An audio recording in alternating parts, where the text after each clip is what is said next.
To ensure the success of this effort, my plan calls for the creation of a new international oversight body, the Board of Peace, we call it, the Board of Peace, sort of a beautiful name. I support your plan to end the war in Gaza, which achieves our war aims. It will bring back to Israel all our hostages. So today is a historic day for peace, and Prime Minister Netanyahu and I have just concluded an important meeting on many vital issues, including Iran, trade, the expansion of the Abraham Accords, and most importantly, we discussed how to end the war in Gaza, but it's just a part of the bigger picture, which is peace in the Middle East, and let's call it eternal peace in the Middle East. I also want to thank Prime Minister Netanyahu for agreeing to the plan and for trusting that if we work together, we can bring an end to the death and destruction that we've seen for so many years, decades, even centuries, and begin a new chapter of security, peace, and prosperity for the entire region. If accepted by Hamas, this proposal calls for the release of all remaining hostages immediately, but in no case more than 72 hours.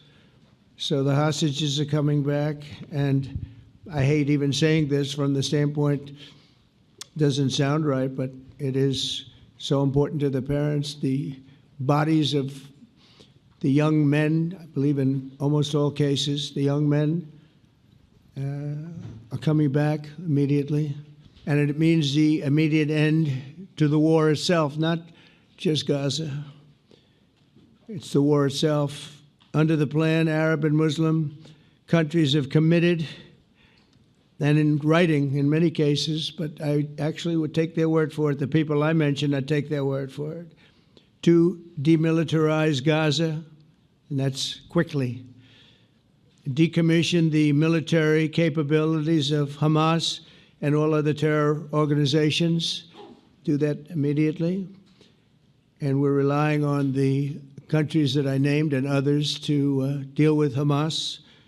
And I'm hearing that Hamas wants to get this done too. Today, we're taking a critical step towards both ending the war in Gaza and setting the stage for dramatically advancing peace in the Middle East. And I think beyond the Middle East, in very important Muslim countries. I support your plan to end the war in Gaza, which achieves our war aims.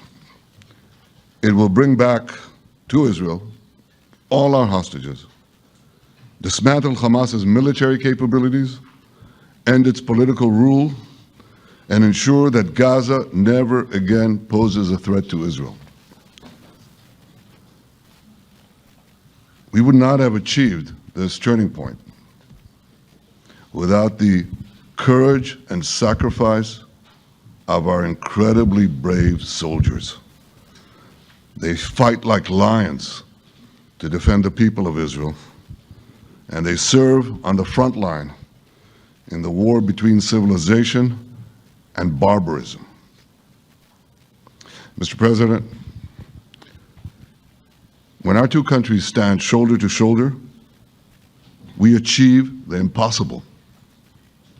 Just a few months ago, in Operation Rising Lion and Operation Midnight Hammer, we struck a decisive blow against Iran's nuclear and ballistic missile program.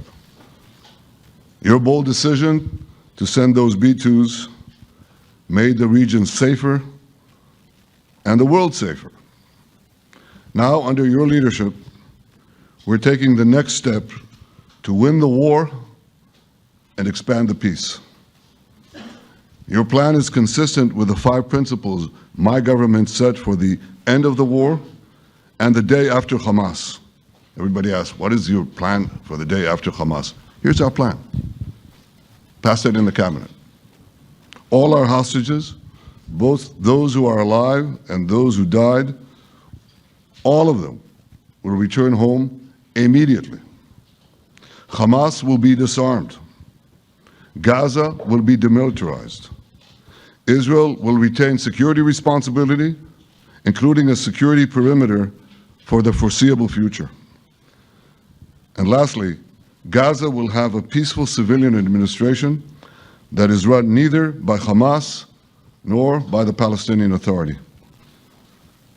If Hamas agrees to your plan, Mr. President, the first step will be a modest withdrawal, followed by the release of all our hostages within 72 hours. The next step will be the establishment of an international body charged with fully disarming Hamas and demilitarizing Gaza.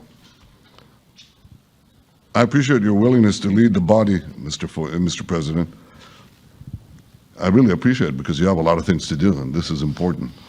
And it reflects the confidence that this will give everyone, that things will be followed up on all the commitments made. The fact that you're taking this on, I think, helps a lot to make sure that everything flows in the direction that we want. Now, if this international body succeeds, we will have permanently ended the war. Israel will conduct further withdrawals linked to the extent of disarmament and demilitarization, but will remain in the security perimeter for the foreseeable future.